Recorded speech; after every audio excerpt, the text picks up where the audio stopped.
తిమోతికి రాసిన మొదటి పత్రిక 6:12 చదువుతామంటే ఒకసారి. విశ్వాస సంబంధమైన మంచి పోరాటము పోరాడుము, నిత్య జీవమును చేపట్టుము, దానిని పొందుటకును నీవు పిలువబడి అనేక సాక్షులు ఎదుట మంచి ఒప్పుకోలును ఒప్పుకొంటివి. So let me come here with the same sequel. If it is anything of the devil, శరీర కార్యాలైతే ఫ్లైట్, ఎగిరిపో, పారిపో.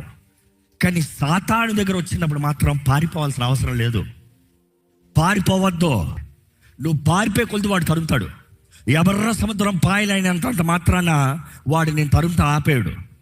నువ్వు ఎక్కడ పోయినా నీ వెనకాల తరుముతూనే వస్తాడు. దేవుడు తలుపు తెరిచినంత మాత్రాన నువ్వు వెళ్ళిపోవనుకోవద్దు, నీ వెనకాలే వస్తాడు.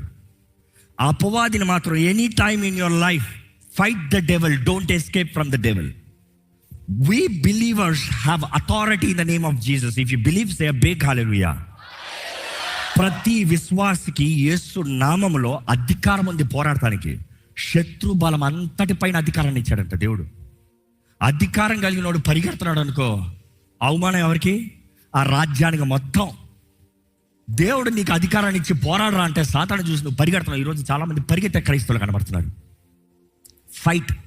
నేను మంచి పోరాటాన్ని పోరాడి తినే, ఐ ఫినిష్డ్ మై కోర్స్. అది ఒక విశ్వాసి చెప్పగలిగిన సాక్ష్యం. యాకోబు పత్రిక 4:7 మనందరికి తెలుసు. ఎక్కడ ఒకసారి చదువుదామండి. కాబట్టి దేవునికి లోబడి ఉండుడి, అపవాదిని ఎదిరించుడి. తెలుగులో చాలా బాగుంది అన్నమాట. దేవునికి ఏంటంట? లోబడి ఉండండి. దేవుడికి లోబడతాం ఏంటి? ఆయన వాక్యము తగినట్టుగా బ్రతుకుతాం. దేవుడు ఒక మనిషిలో ఉన్నాడు అన్న దానికి అర్థం ఏంటంటే ఆయన వాక్కు తగినట్టుగా బ్రతుకుతాం. You have to live as for it. And దేవుడి వాటిలో తెలియజేయబడుతుంది ఏంటి? అపవాదిని ఎదిరించండి, అప్పుడు వాడు మీ ఎద్ద నుండి పారిపోవును. వాడు పారిపోతాడు.